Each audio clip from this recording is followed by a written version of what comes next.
네, 최근 급격하게 쌀쌀해진 날씨에 얼음이 얼고 강원 지방에는 첫눈까지 내렸는데요.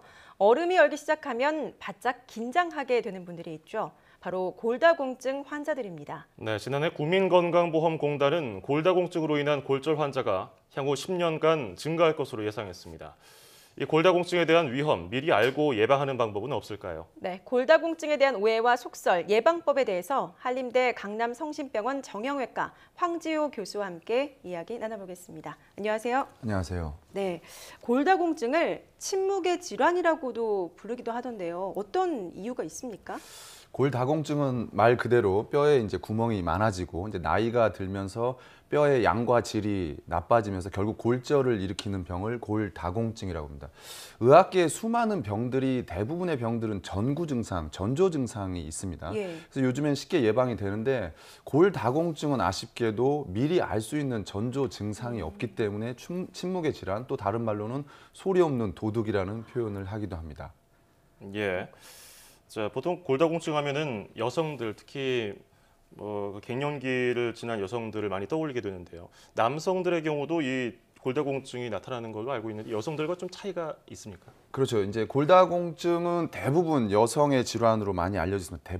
대표적인 이유가 여성의 호르몬, 여성 호르몬이 폐경 이후에 줄어들면서 골양과 질이 감소되면서 골절이 되는 그런 병으로 알려져 있는데 예. 요즘 남성들도 골다공증이 많이 증가되는 이유가 지금 특히 남성들은 담배, 흡연을 많이 하고요. 담배가 건강에 상당히 안 좋고 과도한 음주도 상당히 많이 영향이 있고요. 그다음에 지금 일 자체도 남자들은 좀 레이버, 과도하게 일은 현장 일이라든지 노동 일이 많기 때문에 뼈 건강이 상당히 나빠지면서 남자들의 골다공증도 많이 증가하고 있는 추세입니다. 관절염을 앓는 경우 골다공증 위험이 높다는 얘기도 들었고요. 또 비만일 경우에 골다공증 위험이 높아진다는 얘기가 있었는데 이거는 다 사실인 건가요? 관절염과 골다공증은 사실은 이 병 자체가 좀 다른 계열인데요. 예. 특히 이제 그 관절염 중에서 류마티스 관절염은 확실히 뼈가 약해지는 거로 되어 있어서 골다공증성 골절과 상당히 연관이 있고요.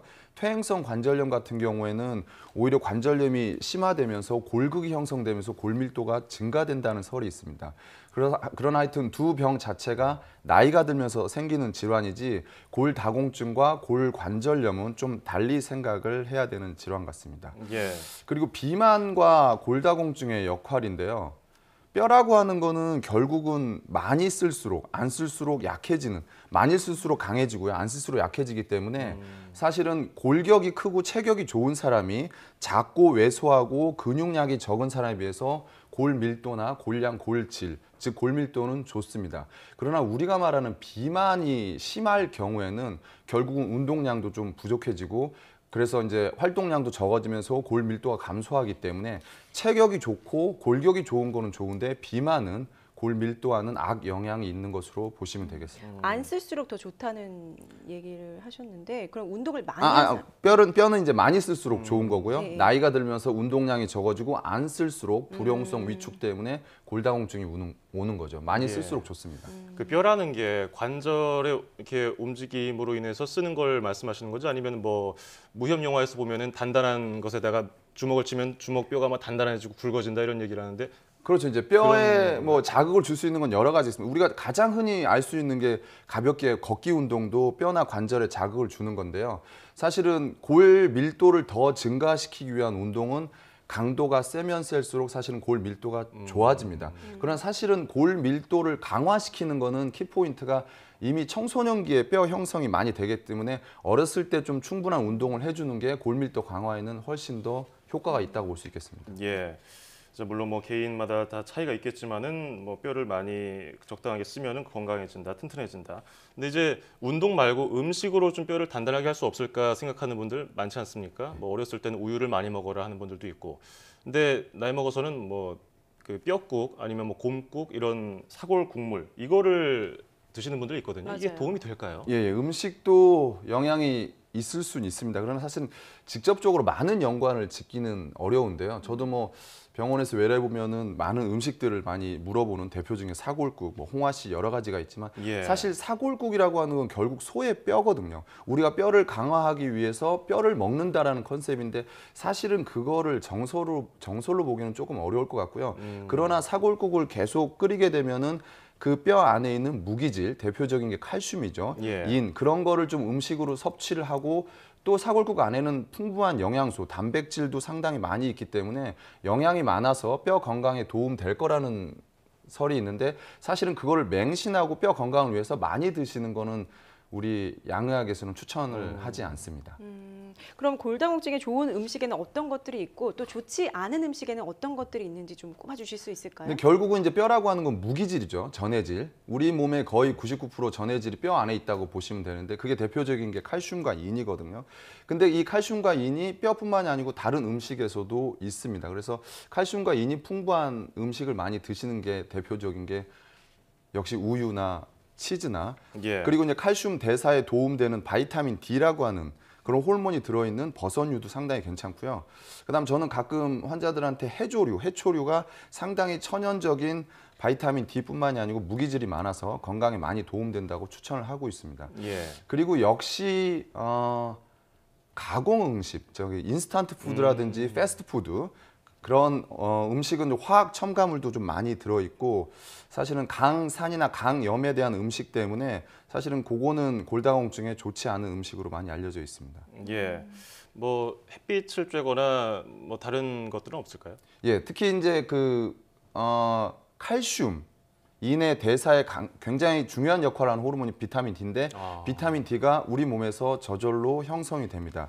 그 형성이 되기 위한 전제 조건으로는 그 자외선, 햇빛을 좀 받아야 되기 때문에요. 예. 햇빛만 잘 받는다면, 그 다음에 햇빛 받고 운동을 한다면 뼈 건강에도 상당히 많이 도움이 되겠습니다. 날 좋은 날 걷기 운동하는 게 골다공증에 도움이 도움됩니다. 되겠군요. 햇빛도 상당히 도움이 많이 되겠습니다. 예. 자, 그리고 저희가 좀 흥미로운 게 있더라고요. 그 10년간 골다공증의 골절 위험을 1분 만에 알아보는 테스트가 있다고 하던데 이거는 뭔가요? 요즘에 이제 골다공증이 굉장히 많이 이슈화 되면서요. 예. 심지어는 뭐 병원 문턱에 낮아서 검사하는 것뿐만이 아니고 요즘 인터넷상에서도 많이 이슈화되고 있는데요. WHO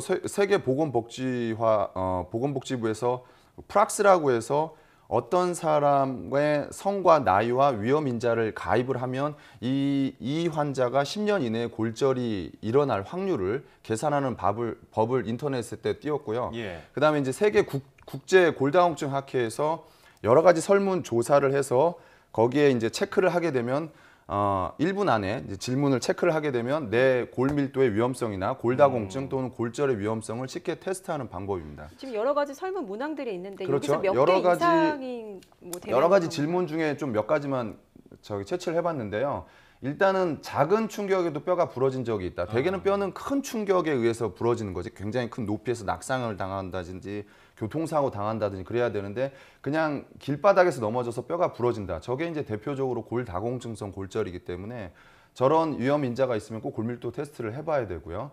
그 다음에 담배를 많이 피우는 건 확실히 골밀도에 악영향이 있기 때문에 담배를 많이 피우시는 분, 예. 그다음에 과음이라든지 그다음에 이제 가족력을 조금 봐야 되는데 부모님이나 할아버지 할머니가 골밀도 검사에서 골다공증을 빨리 되었다든지 예. 골다공증성 골절이 있으면은 저런 골다공증의 위험이 많기 때문에 병원에 가서 조기에 의사와 상담하는 게 좋겠습니다.